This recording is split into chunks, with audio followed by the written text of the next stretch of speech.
কৃষ্ণনগর ২ নম্বর ব্লকের আজকে আমাদের সব নপাড়া ২ নম্বরে প্রায় ২০০ জনের মতো তৃণমূল কর্মী হিসাবে জয়েন করলেন।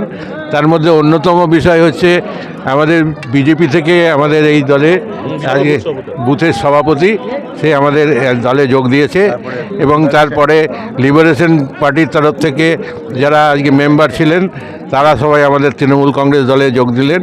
সুতরাং এইভাবে এই এলাকায় এর আগে একবার আমাদের এই এলাকায় আমরা সবাই মিলে প্রায় ২৫০-৩০০ লোকের জয়েন করিয়েছিলাম এবং আজকে আমাদের সভাপতি কালে জাহির আমাকে বলেছিল যে আমরা কথাবার্তা বলছি, আমাদের দলে যোগদান করার জন্য তারা সব তৈরি আছে।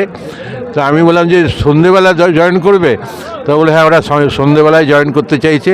তো মানুষ তো এখন দেখতে পাবে না তাহলে ওদেরকে, তো বলে না মিডিয়া যদি থাকে তাহলে সবাইকে দেখানো যাবে। তাহলে সুতরাং মিডিয়া এসেছে, আমি আশা করি যে এদের সবাইকে দেখতে পাবে। আমি এদের প্রত্যেকের ভালো করে ছবিটা তুলে নিয়ে অন্ততপক্ষে এটা মানুষের কাছে এইখানে আমি জিতি হচ্ছে খুব কম করে, কালে ৫,৫০০ ভোটে জিতি, ৫,০০০ ভোটে জিতবো এরকম ধরনের আশা করে।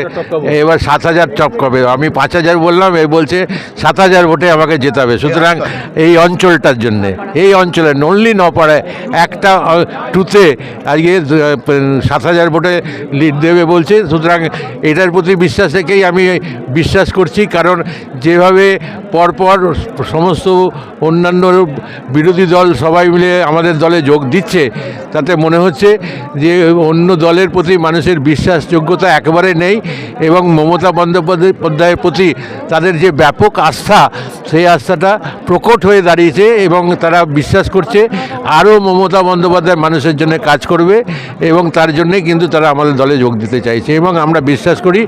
এবং আমার বিধানসভা অন্তত আমি বলছি নেক্সট চতুর্থবারের জন্যে পশ্চিমবাংলায় মমতা বন্দ্যোপাধ্যায় আবার আসবে, এটা নিশ্চিত।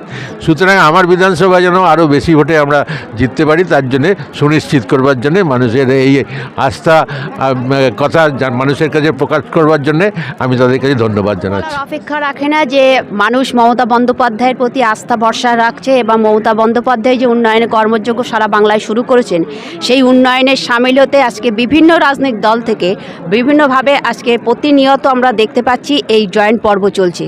সেই হিসাবে আজকে নপাড়া এই ২ নম্বর অঞ্চলে এখানের সভাপতি জাহিরের নেতৃত্বে বিজেপির বুথ সভাপতি লিবারেশনের এখানের ক্যান্ডিডেট ছিলেন, তিনি আজকে প্রায় ২০০ থেকে ৩০০ কর্মী সমর্থক নিয়ে আজকে জয়েন করলেন তৃণমূল কংগ্রেস পরিবারে। তাদেরকে আমরা স্বাগত জানাই এবং এটা আমরা নিশ্চিত করে বলতে পারি এলাকার সম্মানীয় বিধায়ক তথা রাজ্যের ক্যাবিনেট মন্ত্রী তিনি আবারও চতুর্থবারের জন্য আসবেন এবং মাননীয় মুখ্যমন্ত্রী মমতা বন্দ্যোপাধ্যায় চতুর্থবারের জন্য আবারও বাংলার মুখ্যমন্ত্রী নির্বাচিত হবে। প্রথম কথা হচ্ছে তেনাকে আমি সুস্থ মস্তিষ্কের মানুষ বলে মনে করি না, কারণ তিনি একটা সময় এই দলের সর্বোচ্চ বিভিন্ন পদে আসীন ছিলেন। আজকে কখন কোথায় কি বলছেন তিনি একটা সঠিক কথা বলছেন না, কারণ আজকে লোকসভা নির্বাচনের আগেও বলেছিলেন আমরা বাংলা দখল করব। লোকসভার নিরিখে আপনারা তার ফলাফল দেখতে পাচ্ছেন। আবার ২৬-এ তারা আশা করছেন যতগুলো সিট আছে ততগুলো সিট তারা পাবে কিনা আগামী দিনে সেটা আগে নিশ্চিত করুক।